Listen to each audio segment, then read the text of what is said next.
오늘은 사주 원샷원킬 사주 12번째 사주는 윤리적인가 사주는 도덕적인가. 사주는 윤리적인가 사주는 도덕적인가, 이런 착각을 착각이죠. 착각을 하시는 분들이 많으셔서 한번 제가 써본 글입니다. 기업 사주를 봐줄 때는 거의 하지 않았던 고민이 개인 사주 컨설팅이 늘어나면서 하나 생겼다. 그 고민은 바로 비윤리적이고 비도덕적인 조언을 해야 할 때가 많아졌다는 점이다. 재밌죠? 왜냐하면 일반적으로 우리는 기업들이 비윤리적이고 비도덕적이라고 생각하는데 기업 상담을 할 때는 이 걱정을 별로 안 하다가 오히려 도덕적이라고 생각하는 개인을 상담하면서 이 걱정을 하는 거예요. 비윤리적, 비도덕적이란 말은 항상 개인의 행복과 배치되기에 그러하다. 이 말은 비윤리적이고 비도덕적인 걸 하면 개인이 행복해질 수도 있다는 거죠. 그죠? 이해가 안 되시죠? 기업 사주의 모든 건 돈에 초점을 맞춘다. 그래서 도덕이나 윤리를 고민할 필요가 거의 없다. 특히 필자는 채용이나 투자 시에만 참여하므로 더욱 그러하다. 하지만 개인 사주 상담은 중심이 상담받는 개인의 행복에 초점이 맞춰져야 한다. 이 사람이 지금의 현실을 어떻게 인정하고 어려움을 어떻게 극복하고 또 어떻게 미래를 대비하면서 살아가야 할지를 조언해 주어야 한다. 아마도 대표적인 비윤리적인 상담의 예가 이것일 것이다. 실제로 개인들이 행복해지기 위해서 비윤리적이고 비도덕적이 되어야 한다. 이런 이야기입니다. 부모나 형제에게 원조하는 돈을 줄이거나 끊어라. 이런 말이죠. 그러니까 실제로 현대사회에서 뭐 행복은 뭐 성적순이 아니잖아요. 이렇게 말을 하는데 성적순이죠. 행복은 학생들한테 보통 대부분의 학생들한테는 행복이 성적순이죠. 그죠? 성인들한테는 뭐 학생들한테도 마찬가지고, 또 행복은 현대사회는 자본주의 사회이기 때문에 돈의 순이라고도 할 수 있죠. 물론 돈이 많거나 돈을 많이 써봤거나 그러니까 돈의 결핍을 몰랐던 사람들, 뭐 그런 분들은 돈이 있어도 행복하지 않더란 말을 할 수 있겠죠. 그런데 실제로 보면 정말 돈이 없는 분들이 있을 거잖아요. 정말 돈이 없고 그 돈이 없어서 고통받는 분들이 있을 텐데, 그런 분들은 어떻다? 머리가 이상해지는데, 그런 분들은 잠시만요. 그런 분들은 실제로 돈에 의해서 고통을 받게 됩니다. 그 고통을 받게 되는데, 문제는 뭐냐면 내가 능력이 안 되거나 상황이 안 되거나 해서 돈을 못 벌고 있으면 별 상관이 없어요. 이제 벌면 되니까. 그런데 돈을 벌고 있어요. 내가 내 능력건 그것도 안정적으로 뭐 몇 년이나 더 오랜 기간 돈을 벌고 있어요. 그러면 꾸준하게 돈을 벌었으면 그 돈에 의해서 내 삶이 좀 풍족해지거나 뭐 당연히 여유로워지는 거죠. 풍족해지고 여유로워지건 해야 되는데, 계속해서 돈을 버는데도 불구하고 그렇지 못하다는 건 돈이 어딘가로 새고 있는 거죠. 그런데 그 새는 곳이 대부분 어디더라? 부모나 형제라는 거죠. 그러니까 그런 분들이 있다는 겁니다. 그런 분들이 모두가 그렇진 않죠.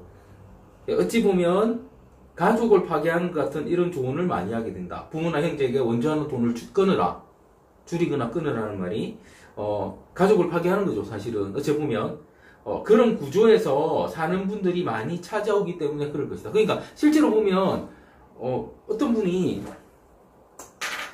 자기가 월급이 500이래. 500 월급이 500인데 이거를 몇 년 동안 받았냐니까, 뭐 처음에 월급 300에서 출발해서 한 5년 일하실 때는 한 400 됐고, 또 5년 일하니까 지금 500 됐고, 지금 더 올라갈 거다. 그러면 거의 이 기간이 10년을 그죠?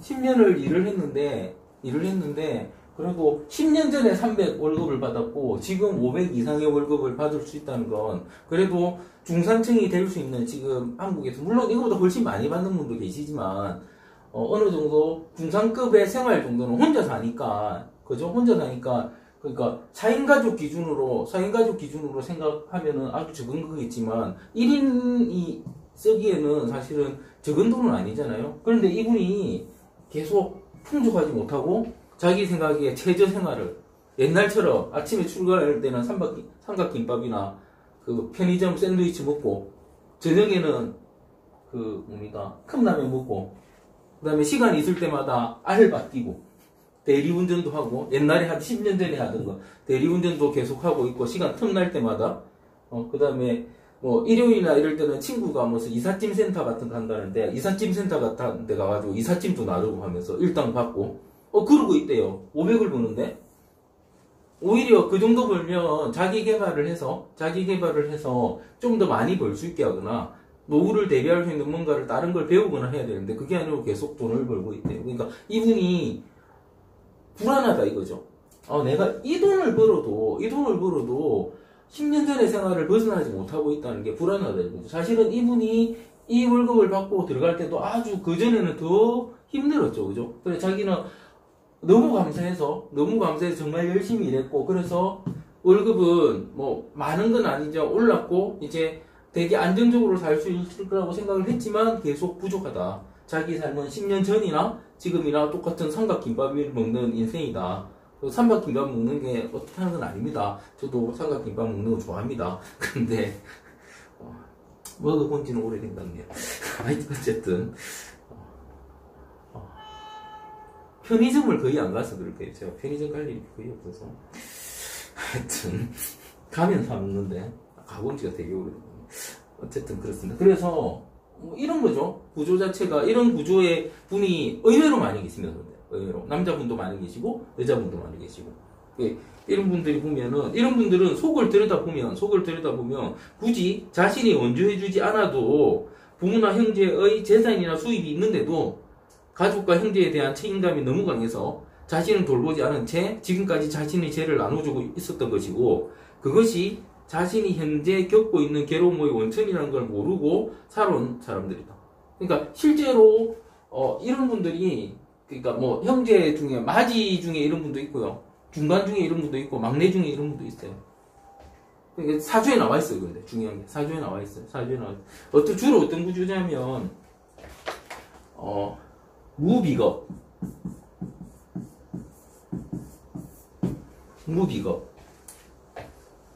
그 다음에 이게 그러니까 뭐 100% 그렇다는 건 아닙니다. 월지 비겁 아니면 월감 비겁에 연애 비겁이 있는 케이스. 일지 비겁인데 그런 경우도 있어요. 이런 케이스. 이런 세 가지 케이스. 이런 분들이 주로 어떻다? 자기가 번 돈을 흐르고 있더라. 돈의 흐름이 있더라. 그래서 내가 쓸 돈도 없는데 계속 챙기고 있더라. 그런데 이게 보통 이 구조를 분석해 보시면 이게 가족한테 가는 경우도 있고요. 친구한테 가는 경우도 있습니다. 친구나 지인이나 이런 데 계속 주고 있는 경우도 있습니다. 한번 관찰해 보십시오. 그러니까 실제로 이분은 뭐다? 이런 분들은 이분은 대표적인 케이스고 이런 분들 또 이런 케이스도 있어요. 그러니까 여자분이던데 실제 처음에 이제 아버지가 빨리 돌아가시고 자기가 빨리 사회에 나와서 동생들을 교육시켜야 됐기 때문에 여상을 진학해서 여상 나와서 처음에 은행에 취업해서 열심히 벌어서 키우고 이제 동생들이 대학을 마칠 때쯤에 자기도 이제 공부를 해야 되겠다 해가지고 이제 야간대를 다니면서 이제 공부를 해서 자기는 선생님이 되고 싶어서 사범대를 갔는데 임용은 공부할 시간이 없고 해서 학원 강사를 계속 하시면서 이제 동생들은 그런데도 자기가 알바하고 뭐하고 하면서 계속 했죠. 학원 강사 할 때도 실력이 있으셔서 돈이 돼서 계속 챙기는데, 근데 재밌는 건 뭐냐면 동생이 둘이 있는데 하나는 남동생인데 그 경남 일대 그 중공업에서 연봉이 거의 그때 당시 듣기로 한 7천 이상 연봉을 받고 있었고, 여동생은 남편이 의사고 여동생은 간호사로 해서 그 일도 하고 남편 의사 병원도 개업해서 잘 되고 그런 형태. 근데 자기는 결혼도 못하고 계속 학원 강사만 하고 있고, 급여를 보니까 더 적어요. 동생들보다 적은데 조카들은 있어서 조카 생일 때마다 뭐 챙기고 어머니는 자기가 모시고 이런 거죠. 그러니까 자기는 자기 돈 벌어서 노후 준비나 이런 거 하나도 안 돼 있는 상태에서 뭐 아직도 챙기고 있는데 충분히 벌고 있음에도 불구하고, 그러니까 이 부분에 대한 것도 지금 말씀드리는 부분인데, 그래서 이러한 구조를 알려주고 굳이 자신의 도움이 필요하지 않다면 원조를 끊는 다양한 방법까지 알려주고 나면 지금까지 자신이 왜 그렇게 살아왔을까 하는 후회를 많이 한다. 사실은 자신이 원조를 받아야 할 상황임을 이제야 인지하는 것이다. 그런데 문제는 이런 분들은 원조는 해주었지만 받지는 못한다는 사실이다. 그러니까 내가 도와줬는데 그 도움을 받은 사람들은 계속 도움을 받아야 되겠다는 생각을 하고 있지만 도움을 줘야 되겠다는 생각은 안 해요. 못하게 됩니다. 그 이유는 그러니까 자신이 정말 어려워졌을 때 자신이 원조해준 모두가 등을 돌리게 됩니다. 재의 흐름. 이게 실제로 보면 이게 비급이라고 말씀드렸죠. 비급 관련이라고 말씀드렸는데, 이게 사실은 비급이 가진 재의 흐름이라는 거는 물의 흐름과 같아서 한번 흐르기 시작하면 그것을 막는 것도 힘들고 반대로 되돌리는 것은 불가능할 것 같다. 그러므로 겨우 끊는 노력으로 만족해야 하는 것이다. 그러니까 강물의 흐름이라고 생각하시면 됩니다. 강물이 한 번 흐르면부터 같은 방향으로 계속 흘러요. 같은 방향으로 계속 흐릅니다. 인류 역사상 강물의 방향이 바뀐 사례는 딱 한 번 있습니다. 딱 한 번. 그것도 2년 전인가 3년 전에 한 번 있었어요. 2년 전일 텐데, 캐나다 그 동부 쪽에 빙하가 밀려 내려오면서 강물의 흐름을 한번 바꿨어요. 이게 최초랍니다. 그전에는 강물의 흐름이 바뀐 적은 한 번도 없습니다. 그 정도로 이 재의 흐름이라는 거는 바꾸기 힘들다는 거죠. 끊는 건 가능해요. 아주 힘들죠, 그것도. 끊는 거는 만약에 주다가 안 주잖아요. 그러니까 아까 사례를 보면 두 분 다, 남자분도 그렇고 여자분도 그렇고 계속 줬는데, 챙겨줬는데 안 주니까 어떻다? 왜 안 주냐면서 인연을 끊어버렸어요. 왜 안 주냐? 과거처럼 왜 안 주냐면서 인연을 끊어버려요. 완전 혼자가 되어버리는 거죠. 실컷 아주 오랜 기간 희생하고 마음도 좋지만 돈을 준 거잖아요. 돈 주고 희생을 했는데 이제 더 이상 내 사정이 안 좋아서 너희들은 사정이 좋으니까 내가 못 주겠다고 했을 때 뜻하? 그쪽에서 인연을 끊어요. 왜 안 주냐? 이게 재의 흐름입니다. 그 정도로 재의 흐름을 잘못 시작되면 아주 힘들기 때문에, 그래서 제가 이런 말씀도 많이 드리죠. 함부로 돈 주지 마라. 그것도 꾸준히 정기적으로 주지 마라. 이 말을 아주 많이 드립니다. 또 다른 비윤리적인 예는 이성과의 만남 문제다. 특히 어쩌면 한 가정을 파탄낼 수도 있는 유부남이나 유부녀를 만나는 문제도 자주 상담의 대상이 된다. 그래도 사람이라면 그래서는 안 된다는 의견과 사람이니까 그럴 수밖에 없다란 두 가지의 의견이 항상 대립하는 이 문제가 사주에 나타나는 건 사주가 만들어진 때의 시대상 때문입니다. 사주명리학은 북의 사회에서 만들어진 학문이다. 남자 중심이고 여자를 열어두는 게 합법적인 때라 그러한 풀이가 나온다. 여자의 경우도 현대와 같은 정상적인 결혼보다는 기생이나 척, 후처 같은 풀이가 전격화되어 있다. 나와 있는 그대로 말해주면 실제 그런 구조로 살아가고 있다고 답하는 분들이 대부분인 게 또 현실이다. 그러니까 이 사주대로 살아간다는 게 실제로 그렇게 살고 계시다는 거예요. 그러니까 밖으로 많이 밝혀지진 않았지만 그냥 뭐 임자가 있든 없든 만나는 분들도 많이 계시고 그런 걸 상관 안 하는 분들도 많이 계시고 그죠? 그렇습니다. 그런데 또 뭐 다른 입장에서는 사실은 다른 입장이라고 저는 이렇게 생각합니다. 그 사람들의 그렇게 반발하는 목소리가 아주 크거나 아니면 그걸 전혀 용납하지 못하는 분들이 이게 이제는 합법적은 아니죠. 합법적은 아니죠. 왜냐하면 그게 간통이 죄가 아니게 되기 때문에 이제 합법적은 아닌데 도덕적으로나 윤리적으로 그쪽이 그러니까 하면 안 된다고 주장하는 쪽의 목소리가 훨씬 클 수밖에 없고 그게 또 뭐 도덕이나 윤리적으로 맞기 때문에 그쪽 목소리가 커서 그쪽이 훨씬 강한데 근데 이걸 뭐라고 해야 됩니까?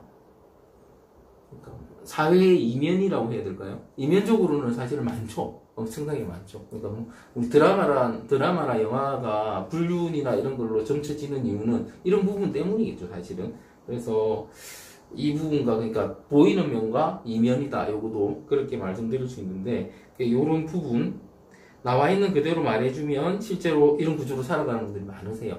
그러니까 그런데 이걸 또 사주로 읽는 게 쉽지는 않습니다. 쉽지는 않은데 이렇다는 거죠. 그래서 필자의 경우 윤리 도덕을 떠나서 본인의 사주에 있는 그대로를 알려준다. 그러니까 당신 사주가 이러니까 알아서 행동해라 이거죠.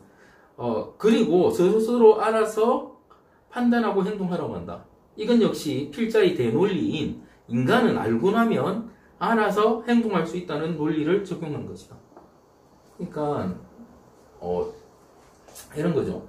사주는 윤리적이지도 않고 도덕적이지도 않고 법하고는 더더군다나 상관이 없어요. 그런데 물론 이런 건 있죠. 어떤 사람을 뭐 폭력, 뭐 치사, 그러니까 압박 이런 걸 하는 수단으로 사주를 쓴다면 그걸 저는 반대를 하지만 말 그대로 사주가 이래서 그렇게 마음이 간다면 그건 자기가 알아서 할 문제라는 거죠. 그게 법적으로 현행법에 문제가 된다면 법적으로 자기가 책임져야 되는 거고, 그렇죠? 뭐 현행에 도덕적으로 문제가 된다면 그 비난을 감수해야 되는 거고. 그런데 내 사주가 이런 걸 알고 있어야 된다는 거죠. 모르는 것보다는 알고 있어야지 알아서 행동한다는 거죠. 사람은 모르고 행동하는 것보다는 알고 행동하는 게 훨씬 더 이성적으로 행동할 수 있기 때문에 이렇다는 겁니다. 그래서 사주는 윤리적이거나 도덕적일 수 없다. 사주명리학을 탄생시킨 인간 본연이라는 건 윤리, 도덕, 법 이전의 것이기 때문이다. 그러니까 실제로 지금 제가 이런 말씀을 많이 드렸죠. 과거에는 지금 남녀평등을 말하고 있고 그 이전에는 신분평등을 말했고요. 그죠? 신분평등을 말했고 남녀평등을 지금 말하고 있고 지금은 성평등을 이야기하고 있잖아요. 또. 성평등이라는 뭐 동성애잖아. 이런 사람은 평등이야. 그러니까 사람들은 계속 평등을 외쳐요. 왜냐하면 그러니까 이 말씀을 많이 드리는데 그러니까 사실은 이 사주를 보시려면 인류학적인 부분을 보셔야 돼요. 인류학이라는 건 사람이 그러니까 처음에는 사람이 뭐였다? 동물과 같았다. 동물과 같았는데 사람이 이제 사람이 된 게 사람처럼 된 게 계벽에 의해서 계벽 천지계벽 그 천지계벽이 뭐냐면 이제 동물은 그냥 말 그대로 지금처럼 동물처럼 사는 거예요. 그런데 사람은 첫 번째 계벽에서는 뭐냐면은 지도자가 있었고 이 지도자를 따르는 무리가 있었고 지금도 이건 마찬가지죠. 그죠? 그런데 이 계벽에 의해서 처음에 지도자가 있고 이 지도자를 따르니까 사람들이 어떻게 됐다? 잘 살게 됐다. 이거 잘 살게 됐다. 그런데 얘의 폐해가 뭐냐면 이제 신문제가 생기는 신문제가 이 신문제는 왜 생기느냐면 지도자가 자식을 두고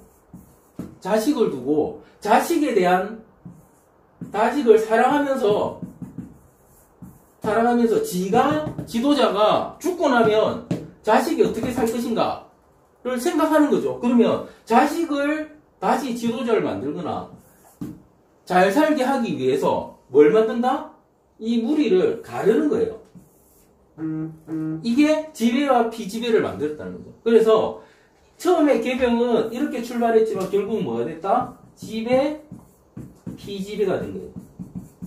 지배, 피지배. 이 피지배 안에 이른바 노비가 있잖아요. 외국은 노예였고 우리나라는 노비였다고 그죠? 하는데 이게 있는 거잖아요. 그죠? 뭐 귀족도 있고 양반도 있고 이건 다 여기서 나오는 거죠. 그리고 이 개벽 이후에 1980년대 1890년대 죄송합니다. 1890년대 전후로 해서 뭐가 일어났다? 신분제 철폐. 여기 뭐예요? 외국어 노비 해방운동. 한국에서는 동학농민혁명.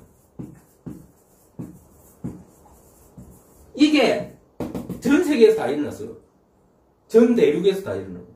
이게 뭐다? 이거를 개벽이 다시 일어나서 다시 개벽이라고 하는 거예요. 이 다시 개벽이라는 용어는 사실은 동학의 용어입니다. 제가 동학을 그러니까 저는 종교는 없지만 저의 멘탈이나 철학적인 바탕은 동학이라고 생각하기 때문에 동학이라고 생각하기 때문에 동학보다 인내천 인내천 사람이 최고죠, 그죠? 사람을 가장 중시하는 형태 다시 개벽 사람을 가장 중시하니까 뭐다? 동학농민혁명은 뭐다? 신분제 철폐인 거예요. 신분제 철폐. 이게 일어난 거예요. 이 신분제 철폐가 일어나고 나서 어떻게 됐다? 신분제 철폐가 일어나고 나서 이제 노비가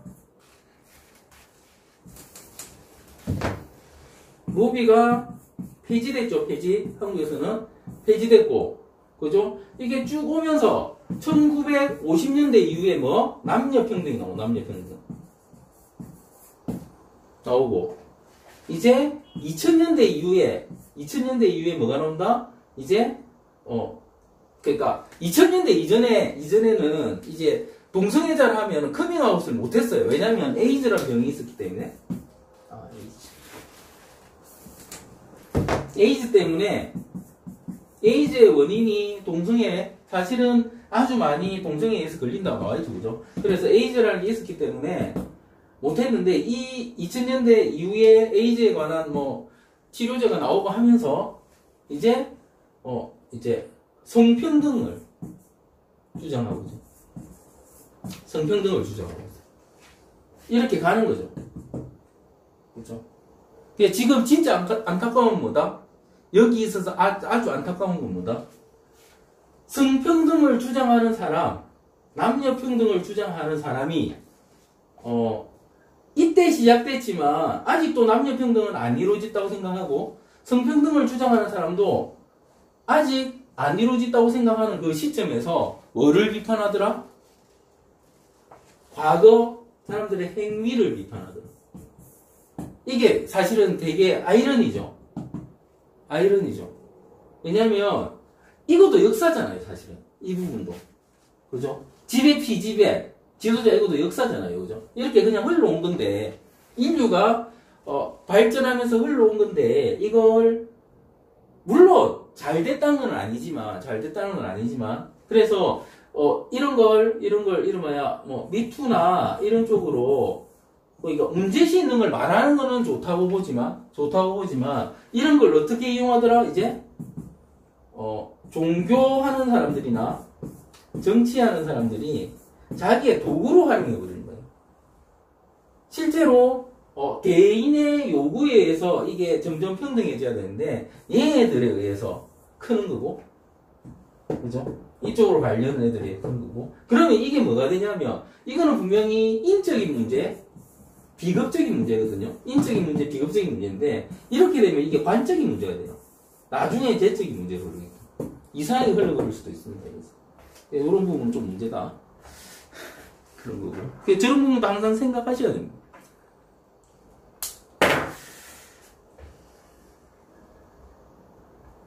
이렇습니다. 이렇게 사주를 이야기하다가 이 부분까지 생각하셔야 돼요. 그럼 이렇게 생각하실 수도 있죠. 그러니까 제가 아까 사주상에 그러니까 그때 이게 조선시대나 구한말이나 주로 조선시대를 봐야 되고, 사실은 기생첩 이런 거 보는 거는 그 아부태산 영향 커요. 아부태산이 이 부분을 아주 부각시키면서 더 크게 됐기 때문에, 그러면 그때에 보는 눈으로 사주 보는 방식으로 딱 봤으면, 그러면 한 100년 지나고 나서 이게 이제 남녀평등이 완전 완성되고 성평등이 되고 나면은 어떨 것인가, 그죠? 거기에 대한 생각도 해보면 재미는 있겠지만, 결론은 뭐다? 결론은 제가 말씀 다시 음양, 오행, 22간지, 10시인에 의해서 보면 똑같아요. 아무리 면해도, 사회가 아무리 면해도 그 안에서 그냥 가는 거죠. 물론 구조라는 게 무슨 결혼했다 안 했다, 임자가 있다 없다, 그런 구조지만, 어차피 사람은 어떻다? 이때나 변하지 않습니다. 그냥 사람이죠, 사람. 그렇습니다. 그러니까 이게 4천년을 온 거죠. 겨우 100년 만에 뭐가 변하겠습니까? 아무리 사회가 빨리 변해도, 그러니까 사회가 빨리 변해도, 사주명리학적인 이 잣대로는 그냥 그 자체는 사람을 보는 방법을 알면 시대가 어떻게 변하든 읽을 수 있다는 거죠. 그렇습니다.